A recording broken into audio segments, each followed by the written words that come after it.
My expectation coming here, and I've been wanting to come here for a long time, probably 15 years or more. I think the culture was always exciting to me, so I wasn't really seeing that as a potential challenge. I think I was very open to learning more about it, so that was always very exciting. But the food was going to be a challenge. I was convinced about it.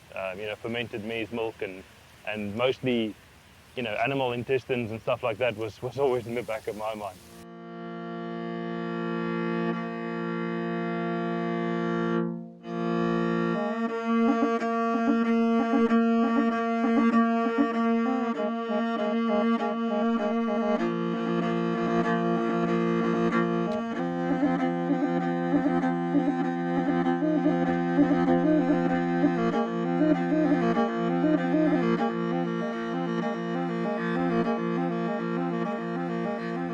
Hi, I'm Henk Kotzier from Ride Expeditions, and we are here in the capital of Mongolia, Ulaanbaatar. And we're basically preparing for a recce that I'm hoping to have 3 motorcycle tours when I'm done here. 1 adventure bike, 1 with some quirky ones, we won't say too much about that, and then 1 enduro one. So if we get lucky, we'll be able to go down all the way into the Gobi Desert and maybe even ride a bike on the sands. Definitely something I'm looking forward to.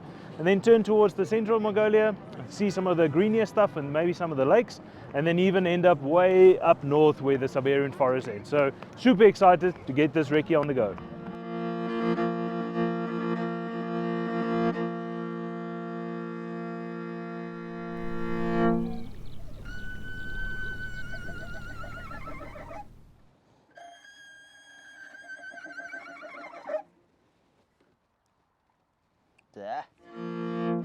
We're out here and we're testing basically 3 different motorcycles. We have got a KTM off-road dirt bike with us today. We've got a GS for more the adventure riding, more adventure style riding, and we're also spending some time on a Royal Enfield. So when we finished here and when we've tired out Tsuki, because we're spending a whole month out here, we want to make sure that we have 3 very special tours in slightly different regions of the country, because yeah, if you have a quick look at this map, there's a lot of country with some really spectacular scenery.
So we just got up this morning with the most beautiful skies, which is quite ironic considering what we went through yesterday. It started off as a stunning day, really beautiful riding once we got off the tar road. We're just a couple of k's away from the White Cliffs here in Mongolia in the Gobi Desert, and it was stunning. The most beautiful colors, probably the craziest stuff that Ian and myself have seen in a very long time. And then yesterday afternoon we just saw this built up of this crazy sandstorm that rolled over these ridges towards the camp, and just about by the time we went into the showers it was just crazy. And then it ended up being a stunning evening, beautiful skies, beautiful sunset, really spectacular, and then this the next day. So very excited to get back on the bikes this morning and see what else this country's got to give us.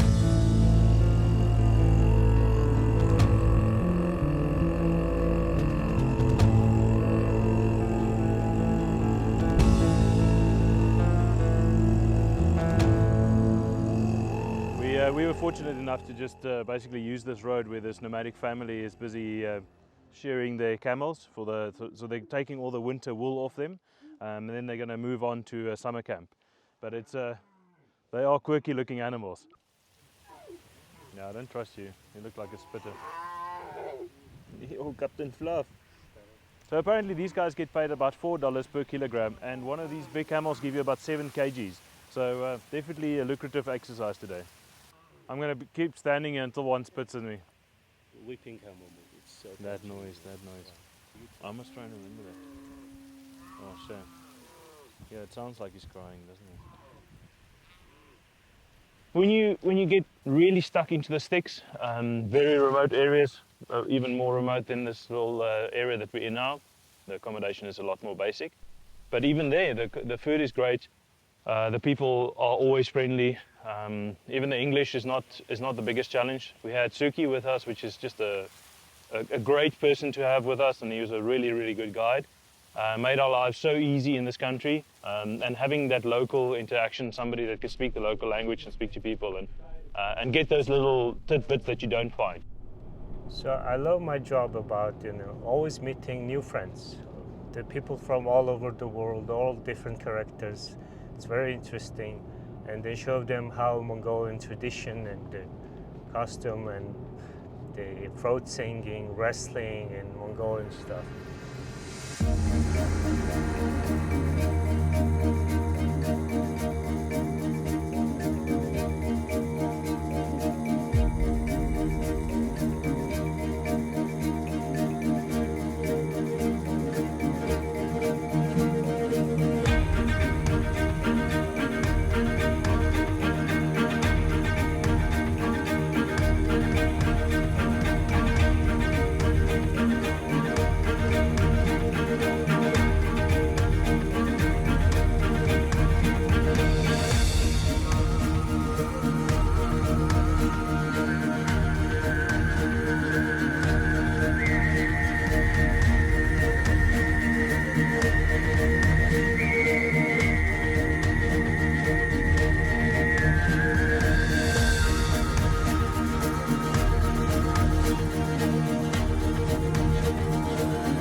So the last couple of days of riding has just been amazing. We went through this area called the Eagle Valley here in the Gobi region, and it was stunning. It was this really tiny little gorge that we rode through with the perfect lunch spot for this tour. And then after that we head to easily one of the best accommodations we've been to. It's really quite unique, beautiful gears, and there's even some ensuite ones which we'll maybe talk about later. And then after the Flaming Cliffs we had some of this type of riding. Long sections of big open flat pieces, and then finally got back into the mountains with a beautiful little dry riverbed, gorgeous that went through the mountain. Very stunning riding, a little bit technical, a little bit of patches of sand, but very good and exciting riding. And then you pop out the other side of the mountains and that's your view. These beautiful sand dunes in the Gobi Desert. It's amazing view, amazing sand dunes, and very unique because you've got a very green belt, river belt, almost like a green section in front of the dunes, and then you've got the mountains at the back of your view. We got to our accommodation, had a quick little rest, and then later in the afternoon we went and played in the dunes. Now, playing in the dunes with a big bike, it's a bit of hard work, but it was a ton of fun.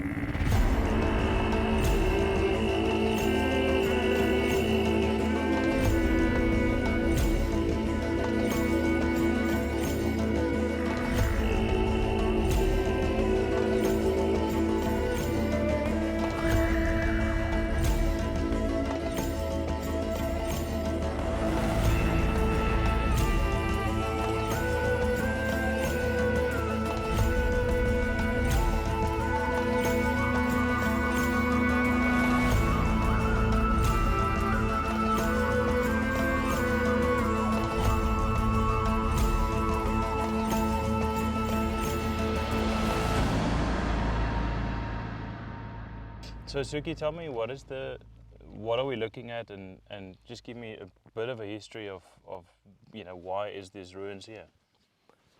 So this is one of the old Mongolian monasteries. So this one founded in 1660s. Wow, gosh. So there's two very beautiful monastery located in two sides of this river, Ongi River. So the river called Ongi, monastery also named Ongi Monastery. Ongi Monastery, Yeah. wow. So this one locates like between Gobi region and a green part in the middle. Oh, right. So Yeah. this is basically central Mongolia, or the start of central Mongolia, Yeah, where start you're of sort of Central Mongolia. leaving Gobi behind and Yeah, where you're Gobi heading into. region. Yes. Why? When was it destroyed, or what happened? Why is it? Is it just that old, or So what it's happened here? during the Soviet time, the Russians destroyed most of Mongolian beautiful monasteries and killed a lot of monks, Wow. lots of noblemen and rich people. It's just bad, There was really obviously bad. loads of people here. This Yeah, is a big it's big like thing. 1,000 monks in Wow. that time lives in here worshipping. Yeah, it says here 11 temples. 11 temples. Yeah, Wow. 11 temples. But you can see it literally. There's like every layer. There's another building. Well, it was a. The It was a grounds building. housed also 4 Buddhist universities here. So Wow. this is also the school and everything. So Big one. and it's all gone now. The location is very beautiful in between these rocky Mm. mountains.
It's hard to believe that yesterday morning we left the Ongi monastery and it was still properly Gobi. It was along a really nice little river, but it was properly dry and deserty. And now we're sitting here in central Mongolia, just a day later, looking at this sort of scenery, and it's just, I don't have the word, it's just absolutely amazing. As we were riding out of the desert areas yesterday, the grass just started turning green and this flowy, beautiful hills. And before you knew it, we were basically looking at this sort of scenery. Forestry areas, there was loads more animals. We started seeing yaks again and the camels started to disappear, which was quite interesting. There was a couple of foxes. The guys in the support vehicle saw a really small little white fox. I saw 2 bigger ones. And the terrain is just the instant, it's like a switch, just the instant change in terrain. And beautiful green scenery and more mountainous as well. We left this morning, or just before we left this morning, it was rainy, only about 30 kilometers away. Lots of rain, lots of clouds, and just look at it. It's just absolutely stunning. So really looking forward to what's next. So I think if I sort of want to sum it up a little bit, the food can be a challenge, but it hasn't been for us. It's been really good. One of the crew, one of the team is a vegetarian, and even for him there was stuff to eat. It wasn't a super challenge, the most difficult thing that we kind of expected. And like I said, the accommodation was really good to excellent. En-suite bathrooms and stuff, you may maybe get that out of your mind because that doesn't really happen. There's very few of those.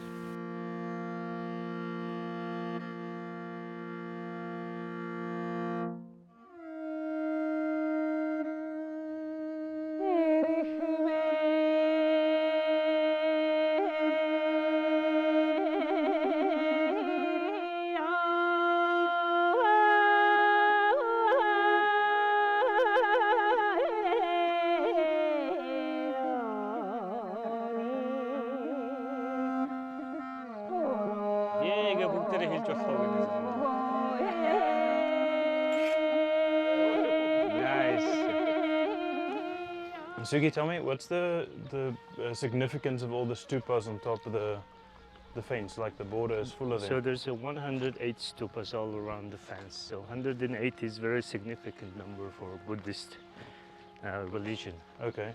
So when the first 1585, the king ordered to build the monastery, it especially says 108 stupa. Oh, wow, okay. And this one built by the ruin of the leftover Karakoram capital. Is he the guy that had this built from the start? Yes. Oh wow, okay. Yeah. I didn't know that part either. So this one also, the 1939, the anti-religion purge also. Same thing. Same thing. 10,000 monks Killed.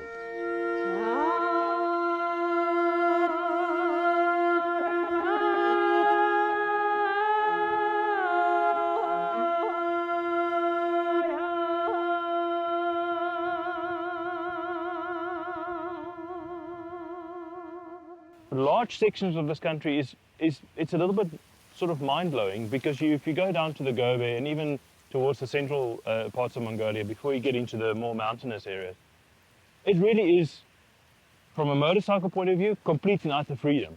You have gravel tracks, but you'll almost always have multiple gravel tracks. And if you have a destination, you're going north for the day, all you really have to do is kind of go north, because if you want to go this way around a hill or that way around a hill or over the hill, 90% of the time there will be tracks there. So you're not even destroying nature that you shouldn't be destroying. I do think though, stick to the tracks. I think that's quite important, to stick to the actual tracks. Don't go and blast down and make your own. And we definitely try to do that for the most part.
So we've been staying in these gear accommodation tourist camps pretty much every night that we've been in Mongolia. Even the night we spend in the city, we spend in something like this.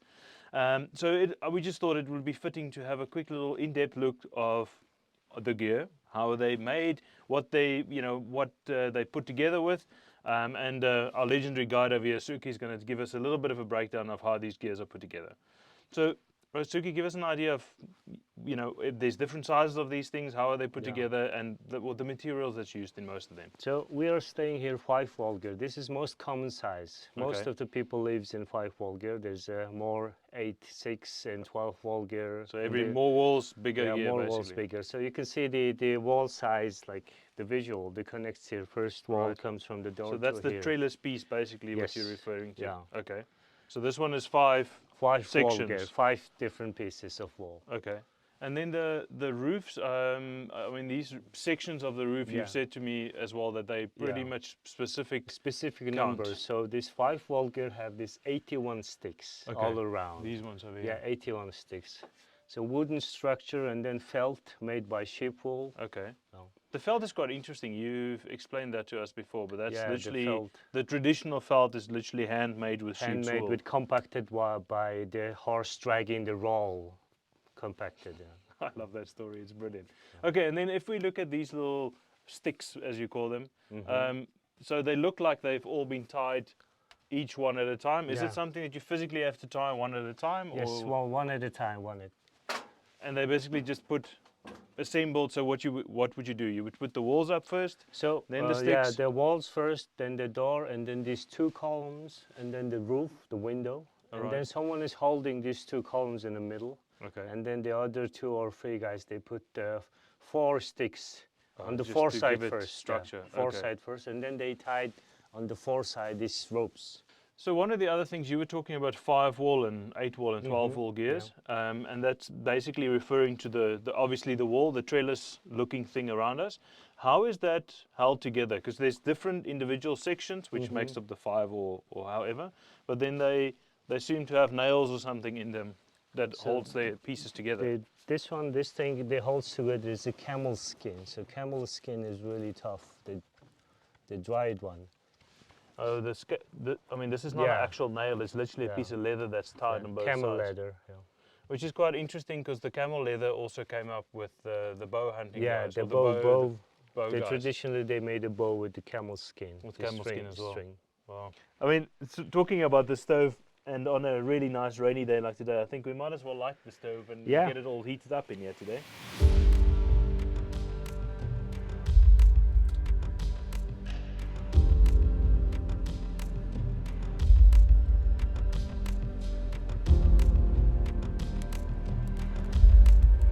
The other thing about the people that I think is valuable and definitely worth talking about is the culture. I mean, this has always been a culture destination. I think you've got, you know, people that hunt with eagles. You've got people on horses. There's bow hunting and a bow shooting sport in this country that's massive. I mean, it happens literally from childhood all the way through. And we were lucky enough to have some of those experiences. We kind of got everything. We got people on camels, loads of people on camels, using camels, working with camels.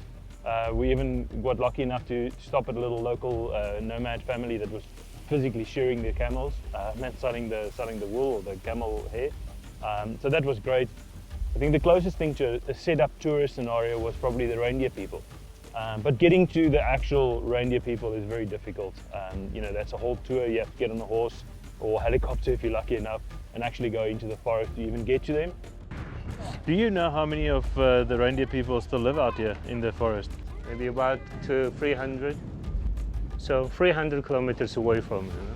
That's where they live, Yeah. 300 kilometers. And how much time do they spend down here? They're gonna stay here 2 months. 2 months, so Yeah. basically June, July, and then Yeah, they move June, back. July. Yeah. I wonder how many or how many kilograms they can load. Like, you know, what's the No, biggest not so person? much. Yeah, Not so that- much. It's not like like very camels. sensitive. Very Yeah. sensitive. Yeah. So these horns are just the new growing now. Oh wow! 나물 온덕스인데, so the autumn, all these horns are fell Fell and off. then growing up. So it will grow more now.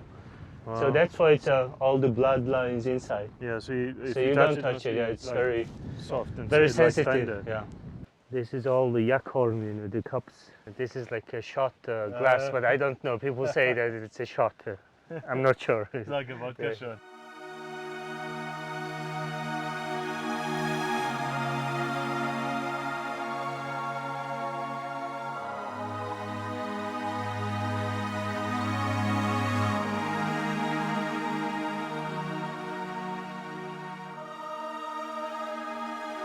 The concha.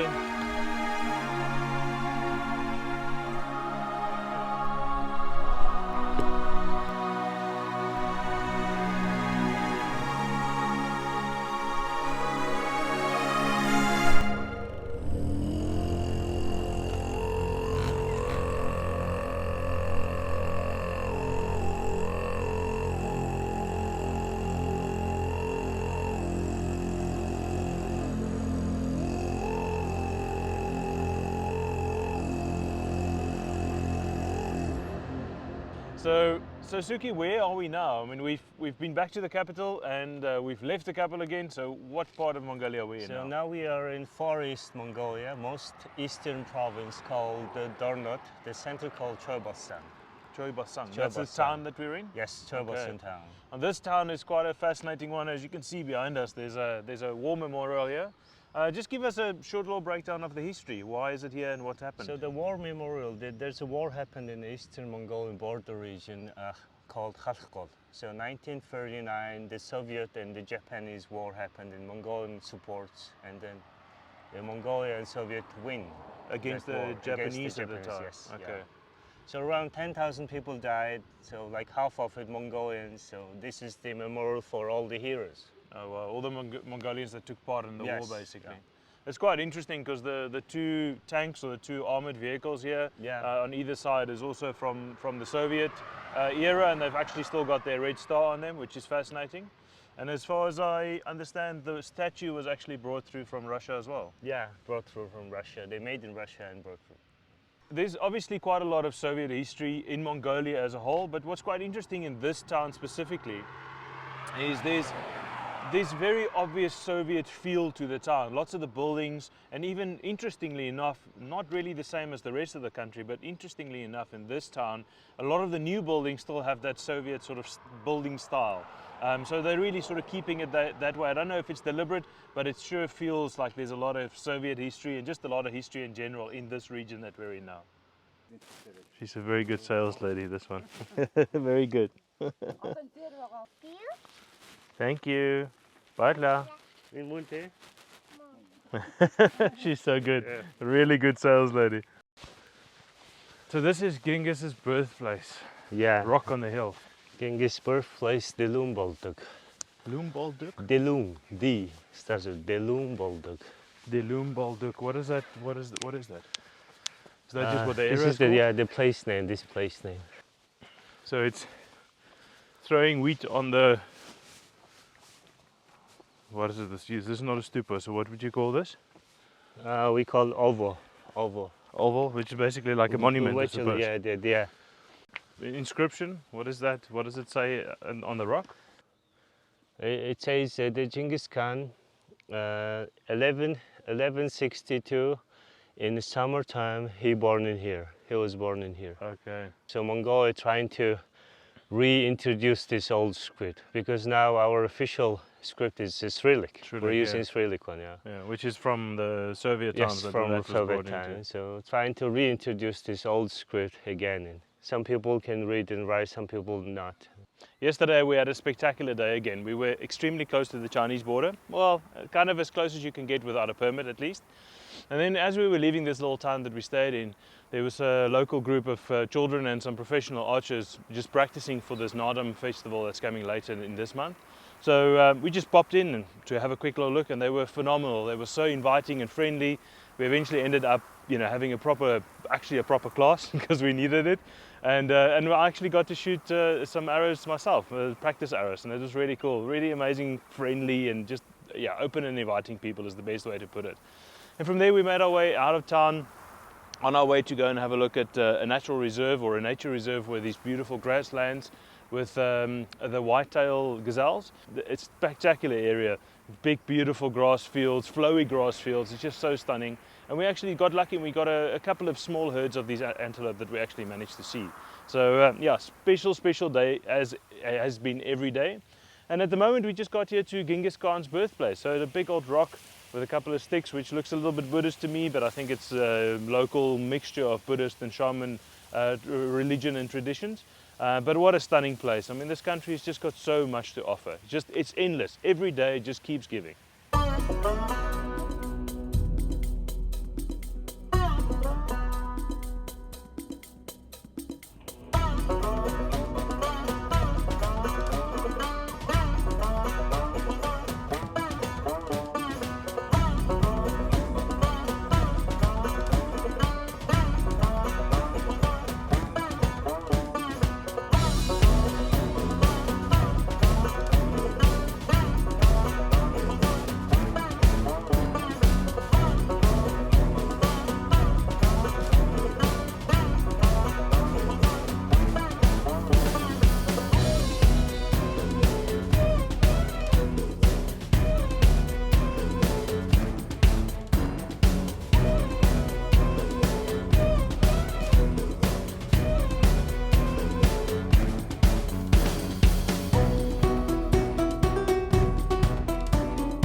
finally reached the end of our recce here in Mongolia. We've been out here for about 3 weeks now, just traveling around this magnificent country, and I'm kind of excited to get home and start putting this thing together and make 3 magnificent tours for you guys to come and enjoy out here.